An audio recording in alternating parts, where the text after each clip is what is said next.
Good morning, good morning, good morning. Good. That's very good. The next 5 days, it's going to be like that, folks. We're going to have a great itinerary because it's really bing, bing, bing. They hit you with everything from French to Dutch to British, Leeward, Windward. It really gives you quite a smorgasbord of islands, and the itinerary is really super. But you have to be ready for it. You've been practicing the last couple of days how to eat on the ship, how to get around on the ship. Well, now you're going to get off the ship, and you're going to see some of the jewels of the Caribbean. You're going to experience some of the things that we've enjoyed for the last 4 decades.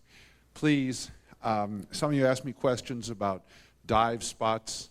After working a dive service out of St. Croix for years, way back in the 60s for the Carnival line, I tell you that there's wonderful dive locations on every island. The best source is the Shore Excursions people to find out where the dives are going to.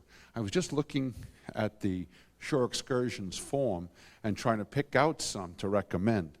My favorite's Rainbow Reef in St. Croix, but I don't see any connection to Rainbow Reef on here.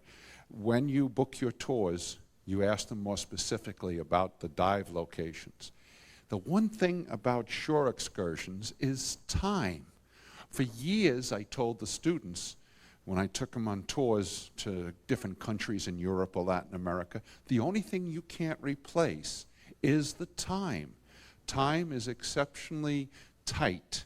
Even though it looks like we're there for 8-9 hours, when you do a tour, you're going maybe 3 to 4 hours. And depending what time you get off, what time you wake up, she doesn't wake up early, so I get up late. But we're going to do, a tour in St. Lucia. We're going to do a tour in St. Kitts. We want to do the train ride in St. Kitts. But when you pick these tours, you need to know that there's time constraints.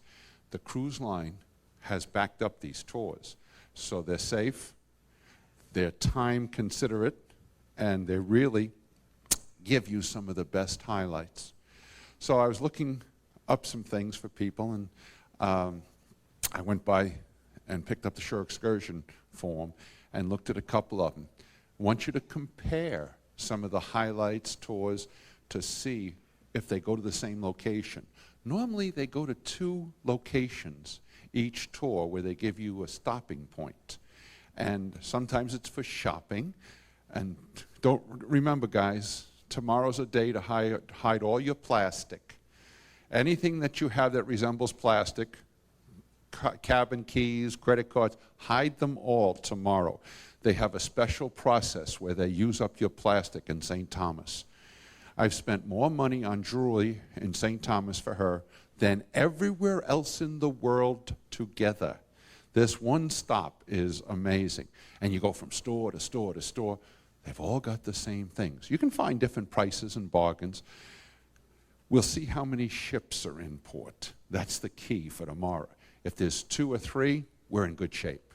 If there's 7 or 8, don't do this, because they're not going to get your arms up too easy. But the next 5 days, the reason you're on the ship, the next 5 days, little patience and tolerance. You go ahead and you time yourself. Make sure you watch your ship's time. Your watch has changed now, right? Because I met one couple, bless their soul, they hadn't changed their ship's watch, and they missed yesterday's talk by an hour. And I said, I've done that, and I'm the one that's supposed to be talking.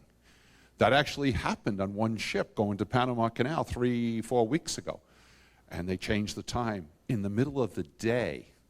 At nighttime, it's one thing. But when they do it in the middle of the day, and the captain comes on at 12 noon and says, good morning. No, it's good afternoon now. It's 1 o'clock, not 12 o'clock. And I just sitting there eating my breakfast, and all of a sudden I realize 2 o'clock I'm supposed to be in the theater, and I've got to run. So please, next 5 days, watch your time. The time is very important. You're going to have a great itinerary.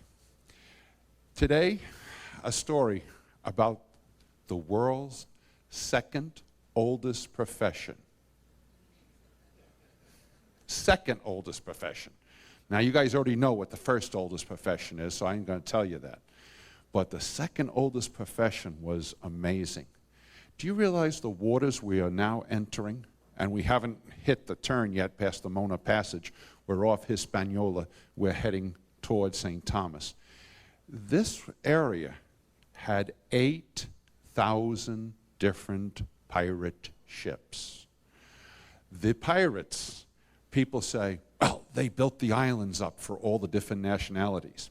If you had a letter of marque or a letter of reprisal, you kept your flag flying, not the black flag I'm going to show you. You kept your flag flying, and you went and you set up different settlements and colonies. You raided ships, you raided towns. The so-called beginning, it was an early time, 1522. The first pirate to hit Hernando Cortez's silver ships coming out of Mexico was a Frenchman by the name of Jean Angot, A-N-G-O. The date, 1522, he nailed 4 of the silver ships. Now, please, silver to the Spanish, at first they sent these bars, they called them pigs of the iron. They were not iron, they were silver. They weren't polished. So some of the pirates did stupid things. One pirate, Bartholomew Roberts, he nailed one Spanish ship that had over 100,000 of these bars of silver, big galleon. He took one bar to melt down into musket balls. He left the rest. The Spanish died laughing as he sailed away. His one bar was worth 75 pounds sterling. It was solid silver. They called it Nombre de Dios, the silver trail across Panama. Every pirate from Sir Francis Drake to Henry Morgan all hit it at different times. But when you spell pirate, no, back then, they spelled it P-Y-R-A-T-E-S. The pirates were really a most unusual breed. The first ones in this hemisphere that set up were the French, an island that we're going by just about now, called Tortuga. It's off the northern coast of Hispaniola, or you call it Haiti today. That was where the French set up their first raiding camps. Now, I use the word camps because they didn't build the forts and stuff you're going to see on these different islands coming up. That would come 150 years later. The first pirates that stayed in this hemisphere were the French. They said, we object to the Treaty of Tordesillas. You know, in 1494, they divided the world with a demarcation line. Everything to the east was Portuguese, everything to the west was Spanish. Well, the Spanish, for 106 years, were not challenged.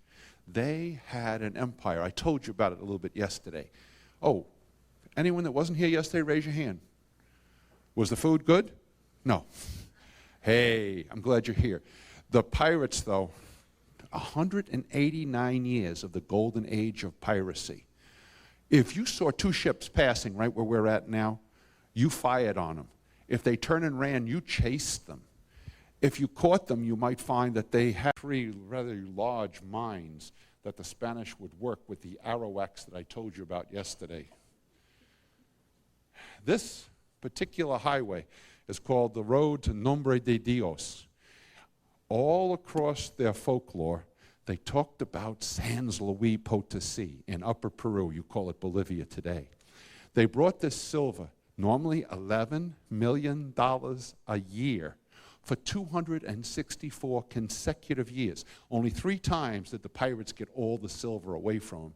They would bring it to the west coast of Panama, take it across the Isthmus of Panama to Cologne. And some of you that have been on the Panama Canal trips, you told me about Cologne, and I just spent the last 5 weeks doing the Cologne cruises.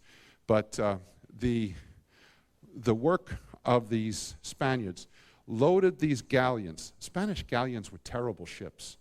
I don't care what kind of food they had. They were 4/5 above the waterline. 10% of them would turn turtle within sight of land. But the Spaniards like to have these huge floating forts. The English ships were 1/3 the size, and they would cut them off and try to shoot away their rudders. And then this would happen with the Spanish Armada. They did that. But the Spanish had these ships, and if you can see down on the hole, they actually formed the first yellow brick road. Only it wasn't gold, it was silver. So it was a silver brick road. These pigs of silver were used for ballast down the bottom of the ship. Sometimes that didn't work either. Now this particular route, every year he would come. From the 1550s to 1595. His name was Sir Francis Drake. Yes, he got in bed with Elizabeth and got knighted and got called Sir, but he was one of the most prolific raiders of his time. He hit every Spanish city, 31 Spanish cities. He got everything from St. Augustine to Manila. But he never came alone. He always brought, this is the smallest amount, that's 23 ships going across the ocean, going back. Sometimes he has many as 35 ships. He would come as the sea dog, and he would hit the Spanish where they were least expecting it. The cities and towns. When you see each of the islands we're going to the next 5 days, you'll see forts at the entrance of every island. Every one of the bays you go into will be fortified. They'll have gun batteries and in most cases fortifications. Didn't stop Drake. Drake would be smart enough to get off the ship away from the port and take it by land. Drake was amazing. He didn't look bad, ladies. That's Sir Francis Drake. His ship was the Golden Hind, H-I-N-D. Notice the gun ports. The Spanish galleons didn't have that. Now, this is the island we're passing right now. And this was the first pirate haven, Tortuga right here. Last week I was sailed to right here, Labradee. But this is Tortuga, and this is where the most infamous of all the brutal pirates lived, because they stayed there too long. They were called buccaneers. Now, notice the garments they wear. They don't have Peter Blood's swashbuckling attitude or appearance. They wore mostly hides. They didn't have that pirate look. They were buccaneers, bucan. They stole Spanish cattle, they smoked it. They stole and hunted pigs, they smoked it. Iguanas, rats, and possums, all wound up. And they did take them to the ships and tried to sell them. Now, the thing about the buccaneers were these rifles. Guys, they didn't have weapons with rifling in the barrel. So the length of the barrel really helped them in their marksmanship. They could knock an eyeball out of a squirrel 50 feet away in a tree. I don't believe that, but that's what's in the books. I would find that an incredible shot without having rifling in the barrel. The buccaneers got very brutal. What's that word from? I didn't have breakfast yet. No, his name was Ladonius, O-R-D-A-N-I-S. Of all the French buccaneers, he was the sickest one. Here he's got a prisoner tied up to a tree, and he's ripping the guy's heart out, and he's making one of the fellow prisoners eat the heart of the person. No, they didn't walk the plank. They didn't go do the stuff you see in the cartoons and all. They didn't do that stuff. It was an amazing life. The boredom made them sick in the head. It also made them kind of homosexual. They ran around looking for Indians, or they did dormitory handball. They really were strange until the governor of that island we're passing. She got that. That was 37 seconds later, but someone got that. The bit with the French, this guy, Ladonius, and the rest of them were savage animals that hunted in packs. So the governor of the island went to Paris, and he bagged, literally, 300 French prostitutes, brought the first white women over to the island of Tortuga. Bingo! Oh, that's the wrong word. That comes up next in here. He wiped out the seriousness. They were sick, But once they got the women here, it settled down Ladonius and the other French pirates. His name was Bregnon. He was the first governor. He brought the prostitutes in.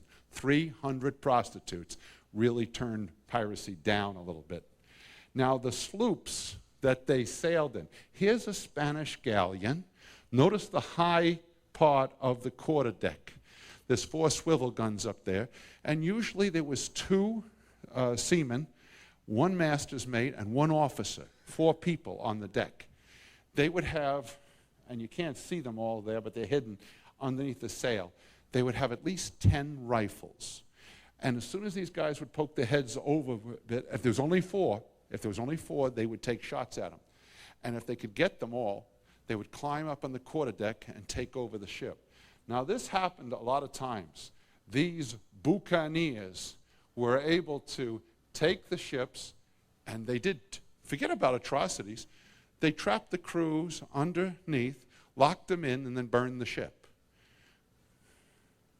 They used small boats